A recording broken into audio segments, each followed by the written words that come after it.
जय श्री राम। मैं पंडित अनूप मिश्रा आपका स्वागत करता हूं जोस्तु द लाइफ मंत्रा में। दर्शकों, हम आज एक अत्यंत ज्वलंत मुद्दे पर बात करेंगे। शायद इस मुद्दे पर पूरा देश विचार कर रहा है। दर्शकों, कोविड-19 जो कि भारत के उत्तर के देश से पैदा होकर और पूरी दुनिया में इसने अपनी धमक दिखाई। कई लाख लोग कालकलवित हुए और कई करोड़ लोग इससे प्रत्यक्ष या अप्रत्यक्ष रूप से प्रभावित हुए। आज पुनः ये अपने नए वेरिएंट की वजह से चर्चा में है। इसके शुरुआती संक्रमित व्यक्ति साउथ अफ्रीका में पाए गए हैं, लेकिन पूरी दुनिया को इसको लेकर चिंता है। आज इस ग्लोबलाइजेशन के दौर में दुनिया तो अत्यंत छोटी हो गई है, इसलिए चिंताएं बढ़ी हैं। आज इस वीडियो में हम बात करेंगे भारत के ऊपर इस नए वेरिएंट ओमिक्रॉन का प्रभाव, इस पर ज्योतिष क्या कहता है।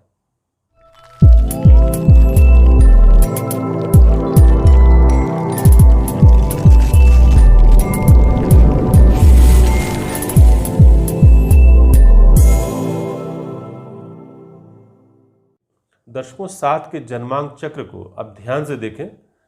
यह काल पुरुष की कुंडली होती है और हम आज इसे भारत के परिप्रेक्ष्य में देखेंगे और इसका अध्ययन करेंगे। और मूलतः सिर्फ और सिर्फ 2 ग्रहों को लेकर हम इसमें बात करेंगे।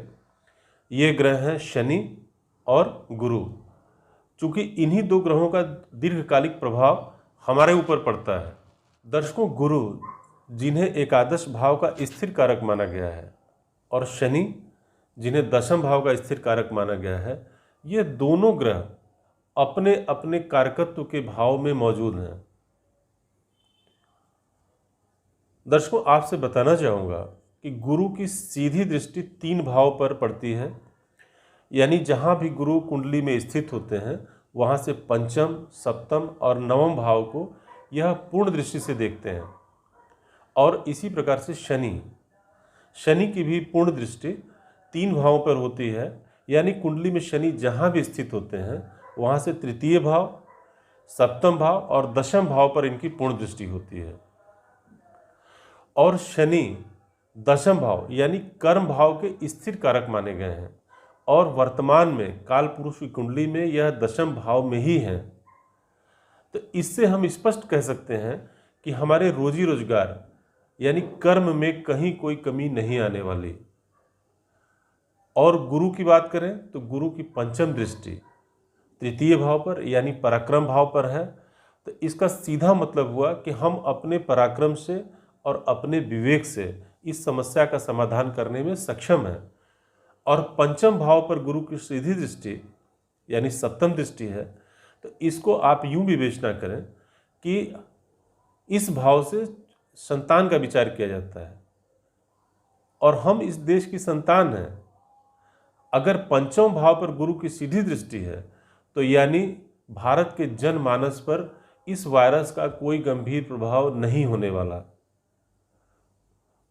और गुरु की नवम दृष्टि सप्तम भाव पर यानी व्यापार भाव पर है, तो यानी हमारे व्यापार भी प्रभावित नहीं होंगे।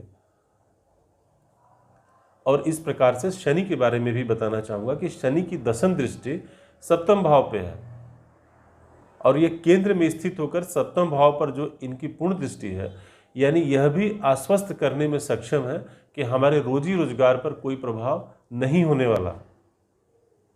तब फिर हम घबराएं क्यों? संपूर्ण रूप से मैं ये कहना चाहूँगा कि हम सभी को निश्चिंत रहना चाहिए। हमारे ऊपर आज के समय में गुरु का और शनि का पूरा आशीर्वाद प्राप्त है। आप बिल्कुल निश्चिंत रहें कि यह नया वेरिएंट हमारा कुछ भी नहीं बिगाड़ेगा। मैं इन सब के बावजूद आपसे आग्रह करना चाहूँगा कि पूर्ण सावधानी रखें, अनावश्यक भीड़ भाड़ वाली जगह पर जाने से बचें, मास्क का प्रयोग करें और सैनिटाइज़र का प्रयोग तो करना न भूलें। दर्शकों, यदि वीडियो आपको अच्छा लगा हो तो इस वीडियो को लाइक करें, हमारे चैनल को सब्सक्राइब करें और बेल आइकन दबाना न भूलें। धन्यवाद।